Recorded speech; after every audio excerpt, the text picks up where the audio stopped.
Assalamualaikum warahmatullahi wabarakatuh. Perkenalkan, nama saya Laura Ana Susanto. Saya dari Fakultas Ekonomi dan Bisnis Islam semester 2. Di sini saya akan menjelaskan mengenai konsep dasar dan pengukuran makroekonomi Islam. Oke, untuk konsep ekonomi makro di sini saya akan menjelaskan yang pertama itu ada pengertian ekonomi makro Islam. Yang kedua ada permasalahan ekonomi makro. Yang ketiga ada kerangka analisa ekonomi makro, dan yang terakhir ada pelaku ekonomi makro. Nah, untuk penjelasan lebih lanjutnya saya akan menjelaskan pada slide berikutnya ya. Yang pertama di sini saya akan menjelaskan tentang pengertian ekonomi makro Islam. Apa sih ekonomi makro Islam itu? Nah, di sini dijelaskan bahwa ekonomi makro Islam adalah sebuah studi yang menjelaskan tentang permasalahan ekonomi secara keseluruhan sesuai dengan syariah Islam. Nah, maksudnya di sini konsep-konsep yang ada dalam ekonomi makro ini sudah sesuai dengan syariah Islam ya, yang dimana ekonomi makro tersebut dapat memberikan analisis secara luas mengenai perubahan-perubahan ekonomi yang dapat mempengaruhi berbagai aspek, mulai dari masyarakat, perusahaan, hingga pasar, dan ada campur tangan pemerintah. Nah, maka dari itu ekonomi makro ini sering dipakai sebagai instrumen untuk melakukan analisa dan merancang serangkaian target kebijakan yang berkaitan dengan inflasi, tenaga kerja, pertumbuhan ekonomi, dan keseimbangan neraca pembayaran yang berkelanjutan. Permasalahan ekonomi makro yang kedua adalah permasalahan pertumbuhan ekonomi. Sebenarnya pada umumnya permasalahan ekonomi yang utama itu adalah pembagian pendapatan nasional yang tidak merata. Nilai gross domestic product tidak bisa dijadikan patokan tentang miskin atau kaya sebuah negara. Nah, lalu bagaimana cara mengatasi permasalahan pertumbuhan ekonomi? Nah, mungkin cara mengatasinya adalah dengan mengendalikan pertumbuhan penduduk, meningkatkan teknologi yang tepat guna, atau bisa juga meningkatkan jumlah produksi barang dan jasa yang lebih banyak. Kemudian yang ketiga, permasalahan ekonomi makro adalah tidak stabilnya kegiatan ekonomi.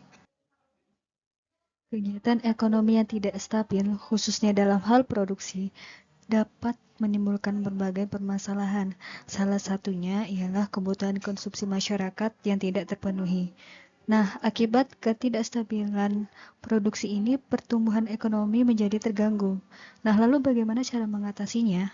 Cara mengatasinya adalah dengan meningkatkan kegiatan produksi barang dan jasa, atau bisa juga menjamin ketersediaan sumber daya alam dan manusia serta meningkatkan tingkat konsumsi masyarakat.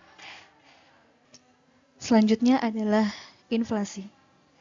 Inflasi merupakan naiknya harga komoditas yang disebabkan oleh tidak seimbangnya pengadaan komoditas dengan tingkat pendapatan masyarakat. Lalu bagaimana cara mengatasi permasalahan inflasi dalam suatu negara? Inflasi ini dapat diatasi oleh dua cara. Yang pertama adalah kebijakan moneter, dan yang kedua bisa juga dengan kebijakan fiskal. Kebijakan moneter ini dilakukan dengan menambah atau mengurangi jumlah peredaran uang. Contohnya seperti penerapan kebijakan suku bunga dan kebijakan operasi pasar terbuka. Nah, sementara itu, kebijakan fiskal ini bisa dilakukan dengan memengaruhi penerimaan serta pengeluaran pemerintah. Contohnya bisa dengan menghemat pengeluaran pemerintah atau dengan melakukan pinjaman dan menaikkan tarif pajak. Permasalahan ekonomi makro yang terakhir ialah ketimpangan neraca pembayaran. Nah, ketimpangan neraca pembayaran ini merupakan kesenjangan antara jumlah perolehan ekspor dengan pembayaran untuk impor. Apabila biaya impor ini terlalu besar, devisa akan berkurang, nilai tukar uang juga bisa menurun, serta industri nasional berbasis impor akan mati. Sedangkan, jika nilai ekspor terlalu besar, mata uang lokal akan menguat terhadap mata uang luar negeri. Nah, dampaknya nilai impor akan naik sehingga membuat industri berbasis bahan baku dalam negeri ini menjadi mati. Nah, lalu bagaimana cara mengatasi ketimpangan neraca pembayaran? Caranya adalah mungkin dengan dapat melakukan menjaga nilai ekspor dan impor agar seimbang. Nilai ekspor ini tidak boleh lebih tinggi dibanding nilai impor. Begitu pula nilai impor yang harus tetap terkendali dan tidak boleh lebih tinggi dibanding ekspor. Konsep dasar dan pengukuran ekonomi makro selanjutnya ialah kerangka analisa ekonomi makro. Berdasarkan Undang-Undang Keuangan Negara Nomor 17 Tahun 2003, pemerintah berkewajiban menyampaikan kerangka ekonomi makro dan pokok-pokok kebijakan fiskal kepada DPR sebagai dasar pembahasan pada pembicaraan pendahuluan penyusunan RAPBN. Nah, kerangka ekonomi makro ini dalam penyusunannya dilaksanakan melalui berbagai tahapan, antara lain seperti penyelarasan arah kebijakan antar kementerian atau lembaga maupun koordinasi pada tingkat sidang kabinet hingga disampaikan dan dibahas bersama DPR. Contohnya di sini saat Menteri Keuangan Ibu Sri Mulyani Indrawati menyusun kerangka ekonomi makro 2024. Kerangka ini disampaikan dalam rapat paripurna ke-23 DPR terkait penyampaian kebijakan ekonomi makro dan pokok-pokok kebijakan fiskal RAPBN tahun 2024 di Kompleks Parlemen Senayan, Jakarta. Kemudian, Ibu Sri Mulyani ini menargetkan pertumbuhan ekonomi Indonesia sebesar 5,3% hingga 5,9% pada 2024. Target tersebut ditetapkan untuk menciptakan ekonomi Indonesia yang inklusif dan berkelanjutan, dengan mempertimbangkan berbagai risiko serta dinamika dalam negeri maupun global. Nah, penetapan target pertumbuhan ekonomi Indonesia ini disusun berdasarkan fenomena guncangan besar perekonomian global yang diakibatkan kebijakan fiskal Amerika Serikat yang tak menentu dan tensi geopolitik global yang kian berlarut. Kemudian juga atas pertimbangan kondisi perekonomian dalam negeri yang saat ini masih cenderung stabil. Selain itu, pemerintah juga mengusulkan kisaran indikator ekonomi makro lainnya yang digunakan sebagai asumsi dasar APBN 2024.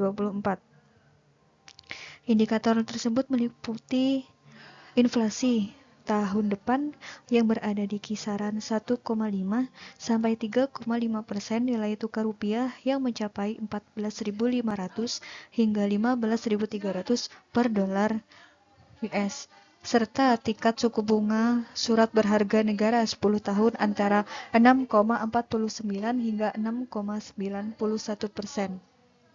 Kemudian ada harga minyak mentah di Indonesia di kisaran $75 sampai $85 US per barel. Peningkatan minyak bumi ini ada di tingkat 597.000 sampai 652.000 barel per harinya. Serta lifting gas ini berada pada di tingkat 999.000 hingga 1,54 juta barel setara minyak per hari.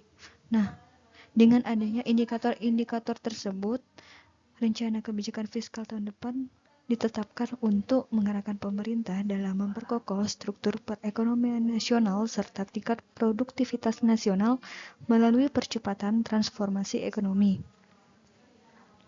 Nah, dalam rapat paripurna DPR ini, Sri Mulyani juga mengatakan kebijakan belanja 2024 diarahkan untuk menuntaskan proyek prioritas strategis yang mencakup pembangunan ibu kota negara atau IKN, pemenuhan infrastruktur dasar dan konektivitas, serta pelaksanaan pemilu 2024. Pembangunan IKN ini adalah dalam rangka mewujudkan pembangunan ekonomi yang inklusif, kompetitif, dan meluaskan, serta memeratakan magnet pertumbuhan ekonomi nasional. Dengan demikian, ekonomi Indonesia ini tidak hanya bertumpu pada Pulau Jawa ya. Nah, sementara itu dukungan pelaksanaan pemilu 2024 ini diharapkan mewujudkan iklim demokrasi Indonesia yang semakin sehat dan kondusif. Nah, selaras dengan tujuan tersebut, pemerintah ini terus mendorong agar kualitas belajar makin baik dan ini dilakukan pada tingkat pusat maupun daerah untuk mencapai target pembangunan nasional yang efisien. Baik, konsep ekonomi yang terakhir yang ingin saya jelaskan ialah mengenai pelaku ekonomi makro. Dalam ekonomi terdapat 4 pelaku ekonomi makro, yaitu rumah tangga, produsen, perusahaan, dan pemerintah. Dari masing-masing pelaku ekonomi ini ada peran sendiri-sendiri. Yang pertama ialah rumah tangga. Rumah tangga ini berperan untuk membuat keputusan konsumsi dan juga merupakan pemilik faktor produksi. Rumah tangga menyediakan berbagai faktor produksi untuk dipergunakan oleh perusahaan. Selain itu, rumah tangga ini juga berperan untuk membeli barang yang dijual produsen. Contohnya, misalnya aktivitas ekonomi yang dilakukan rumah tangga dalam konteks membuat keputusan konsumsi, yaitu seperti membeli makanan atau minuman, membeli pakaian, membeli HP, atau juga bisa membeli voucher game online dan yang lainnya. Yang kedua ialah produsen. Peran produsen ini sebagai penghasil barang atau jasa yang ditujukan untuk memenuhi kebutuhan konsumen. Juga bisa sebagai pemakai atau pengguna faktor-faktor produksi yang dimiliki oleh konsumen, dapat mempengaruhi kebijakan pemerintah dalam rangka meningkatkan produksinya. Contohnya, seperti perusahaan yang memproduksi dan menjual barang-barang atau jasa-jasa, yakni sebagai pemasok di pasar barang. Pabrik yang menyewa atau menggunakan faktor-faktor produksi yang dimiliki oleh rumah tangga konsumsi untuk proses produksi. Selanjutnya yang ketiga, pelaku ekonomi adalah perusahaan. Perusahaan ini berperan untuk membuat keputusan mengenai produksi. Keputusan produksi yang dibuat oleh perusahaan termasuk tentang barang atau jasa apa yang harus diproduksi atau dihasilkan, bagaimana barang atau jasa tersebut dihasilkan, dan berapa harga jual untuk barang atau jasa tersebut. Perusahaan mempergunakan berbagai faktor produksi dan mereka menjual barang yang sudah jadi kepada rumah tangga atau pemerintah untuk dikonsumsi. Contohnya, seperti aktivitas ekonomi dari produsen, yaitu memproduksi sepatu, memproduksi es krim, atau juga bisa memproduksi padi, dan yang lainnya. Itu khusus untuk petani. Nah, yang terakhir ialah pemerintah. Pemerintah ini bertugas mengumpulkan pajak dari rumah tangga, membeli barang dari perusahaan, dan mendistribusikan barang tersebut secara mandiri ataupun kolektif.